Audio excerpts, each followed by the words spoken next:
आपल्याला 20 ऑगस्ट ते 27 ऑगस्टच्या आत आपल्याला चर्चा करून भेटायचं. त्याच्यात चूक बी येणार परत त्यांना येऊ द्या, कारण 15 दिवसात सगळ्या जिल्ह्याचा डाटा म्हणणं, तालुक्याचं म्हणणं सुद्धा तुम्हाला घेऊन यायचं. बोललेलं सगळं व्यवस्थित घ्या आणि मीडियाच्या बांधवांना हे सगळं दाखवा, म्हणजे समाजापर्यंत क्लिअर जाईल.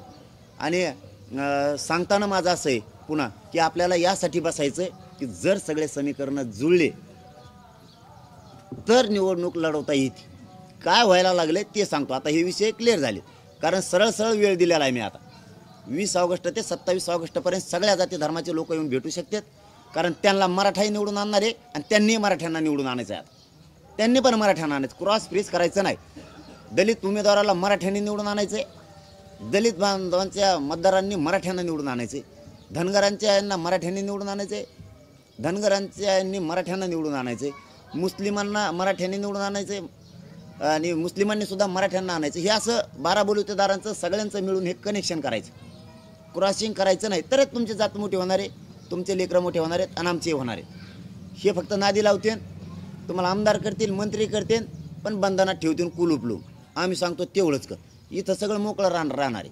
म्हणून धनगर बांधवांनी सगळ्यांनी समजून घ्या, आमचं सांगणं काम आहे नसतं, आमची दिशा तर आम्ही ठरवणार आहे.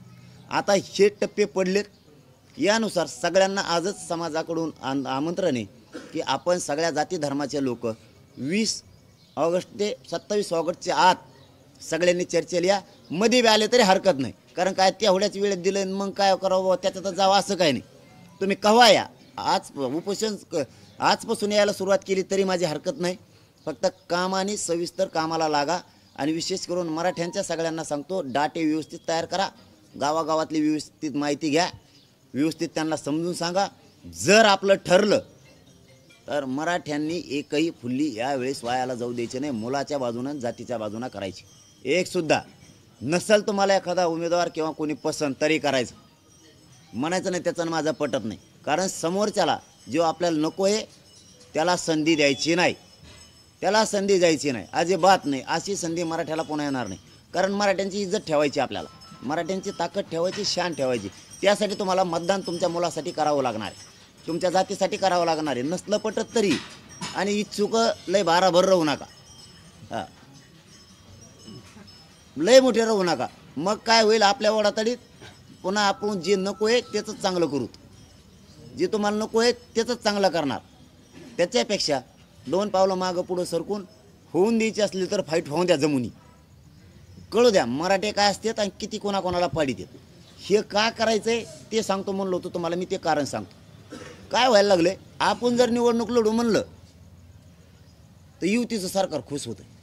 बघा बरं का आता कार्यक्रम ते खुश होतं, ते म्हणते ये उमेदवार केले आपल्या आपोआप निघते. आणि महाविकास आघाडीवाले काय म्हणतात, मराठ्याकडून बोलू नका, ओबीसी आरक्षणाबद्दल बोलू नका. कारण मला खात्रीला एक माहिती दिली एक जणांनी त्यांच्या बैठकीतले, ते काय म्हणतात महाविकास आघाडीवाले, त्यांना तो माणूस म्हणला की आपण ओबीसीतून आरक्षणाबद्दल बोललं पाहिजे आमदारांनी खासदारांनी.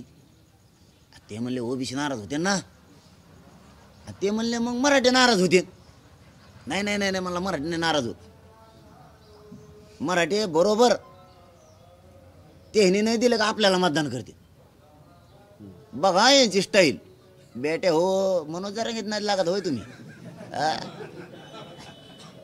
यांची स्टाईल बघा. म्हणजे युती काय म्हणती, उभा केले का आपण आलो त्यांच्या पुढे, त्याने हे काय म्हणते फक्त ओबीसी आरक्षणावर बोलायचं नाही. मतदान घ्यायला गोड लागतं का मराठ्याचं, गोड लागतं, बोलायचं नाही.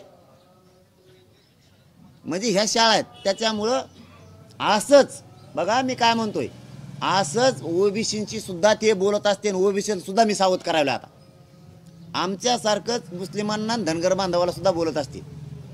धनगरा कोण बोललं की मराठी नाराज होते, धनगरा कोण बोलू नका असं म्हणत असते. बघा जनता शहाणी आपल्याला किती येड्यात काढते ती. दलित कोण बोलायला गेलं की मराठी नाराज होते, मुस्लिमा कोण बोलायला गेलं बोलू नको इकडे हिंदू नाराज होते, आणि हिंदू कोण बोलायला गेलं की अर मुसलमान नाराज होते, ते मतदान आहे आपलं. अरे काय संपायचे धंदे लावले त्या यांनी. त्याच्यासाठी आपण आपलं परफेक्ट ठरवायचं बरं का. आणि समजा ते बी सांगतो लगेच आत्ताच, समजा नाही समीकरणं जुळले आणि तीच वाट बघून महायुती बी महाविकास आघाडी बी फुकाट मतदान मिळणार दोघापैकी कोणाला तरी. आपण तसं नाही करायचं मग. ते बी आत्ताच सांगतो. काय बार बार सांगायचं मागं ठेवायचं, नंतर सांगतो फंतर सांगतो, नंतर नाही फंतर नाही काही नाही लगेच. जर आपलं नाही समीकरण सगळ्या जाती धर्माचे जुळले, सगळ्या जाती धर्मांना दुसऱ्याला जर वाटलं बरे तेच तर राहून द्या त्यांना तिकडंच. काय करता मग? आपली गोरगरिबाला संधी द्यायचं काम आहे, ते करायचं आपल्याला. नाही केलं तर आपण आपली स्ट्रॅटजी राईट ठरवायची. कारण महाराष्ट्राची बैठक हे झाल्याच्या नंतर 29 ऑगस्टला घ्यावी अशी माझं म्हणणं आहे. कारण 1 वर्ष आंदोलनाला पूर्ण होत आहे. त्या दिवशी ठराव आपण पाडायचे का निवडून आणायचे. 29 ऑगस्टला महाराष्ट्रातल्या सगळ्या राज्याची बैठक ठेवावी. कारण या 15 दिवसात मला आधी बघू द्या.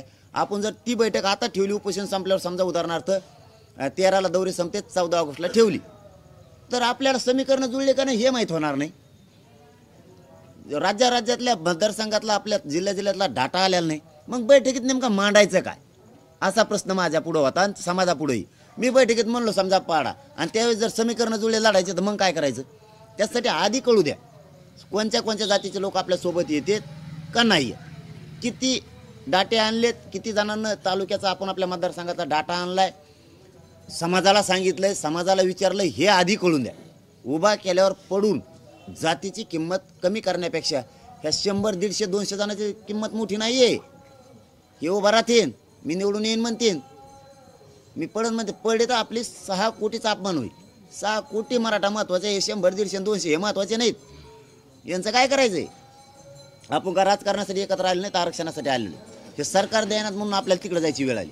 म्हणून पुढचं सांगतो, मला वाटतं 29 ऑगस्ट 1 वर्ष आंदोलनाला पूर्ण होतं. 29 ऑगस्टला सगळ्या राज्यातल्या मराठ्यांची बैठक घेऊन पाडायचे का निवडून आणायचे ठरवू. ही तारीख आपली आज फायनल झालेली. आता तुम्हाला जे सांगायचं राहिलं ते राहिलं. जर समीकरण नाही जुळले, एका जातीवर कोणीच निवडून नाही येऊ शकत. कोणीच. मराठा नाही उभा राहिला तरी, मुस्लिम राहिला तरी नाही, धनगर राहिला तरी नाही, 12 बोलते राहिला, ओबीसी राहिला तरी कोणीच येऊ शकत. एका जातीवर कोणीच येऊ शकत नाही. त्याला समीकरण जुळवावी लागते.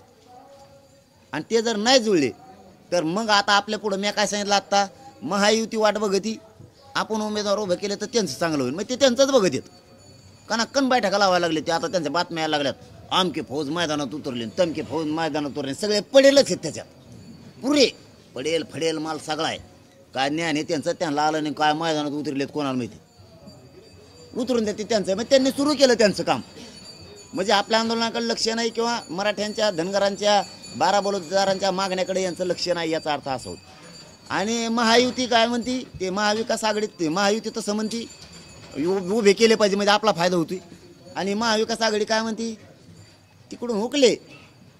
आपण कोणाकडेच बोलायचं नाही, ओबीसी नाराज नाही करायचा. बरोबर मराठी आपल्याला मतदान आणतात म्हणजे हे सावध आहे बॉक्का इकडचा बी.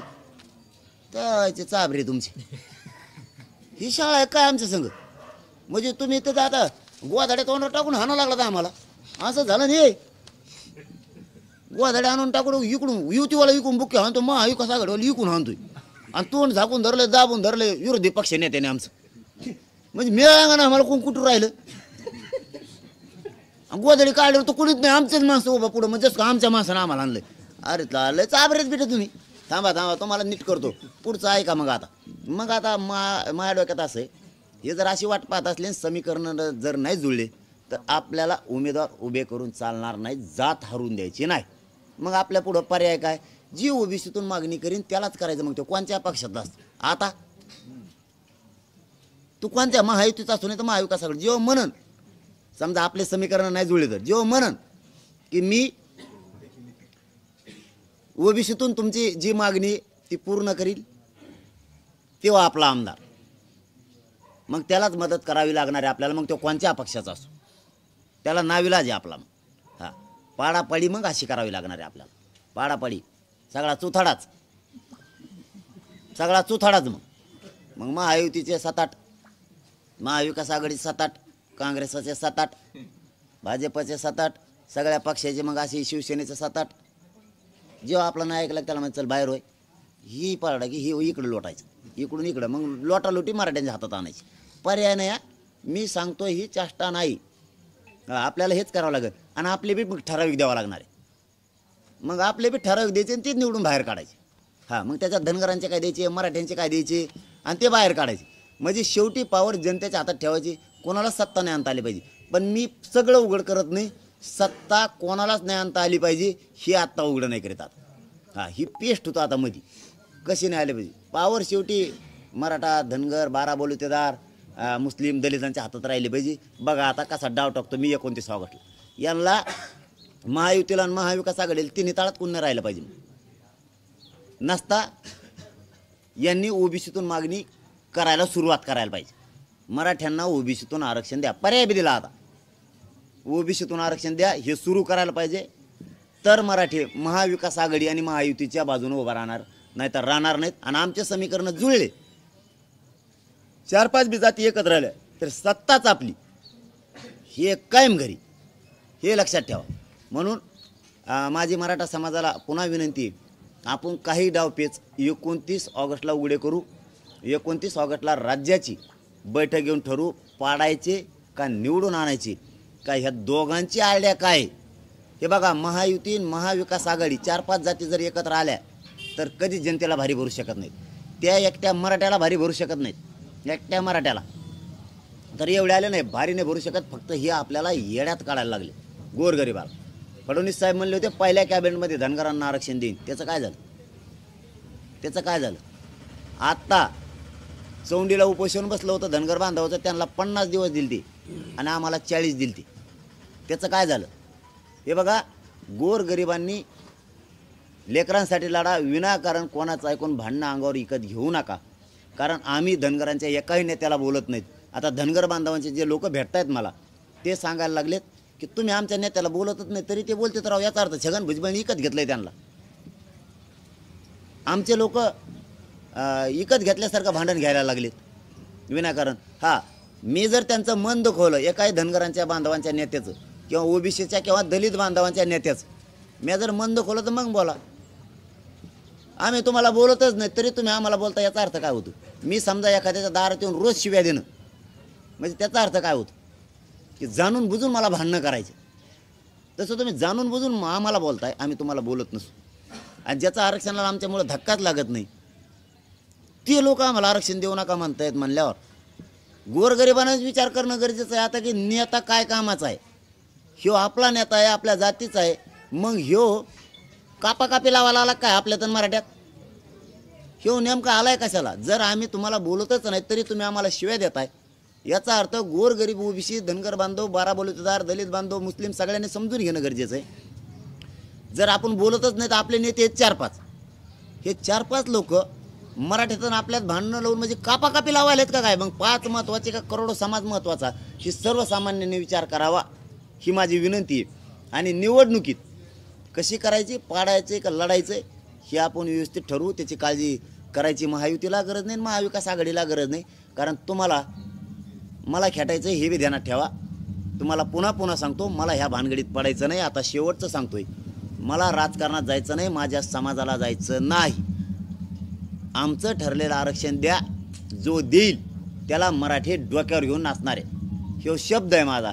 पण याच्यात जर ढकलेलं तर तुम्ही बांधलेले आडाखे, तुम्ही केलेले डावं, तुम्ही केलेल्या चाली सगळ्या मराठा फेल करणारे. कारण राज्यात असा एक मतदारसंघ नाही की तिथं 50,000 मराठ्यांचं मतदान नाही, असा एक नाही.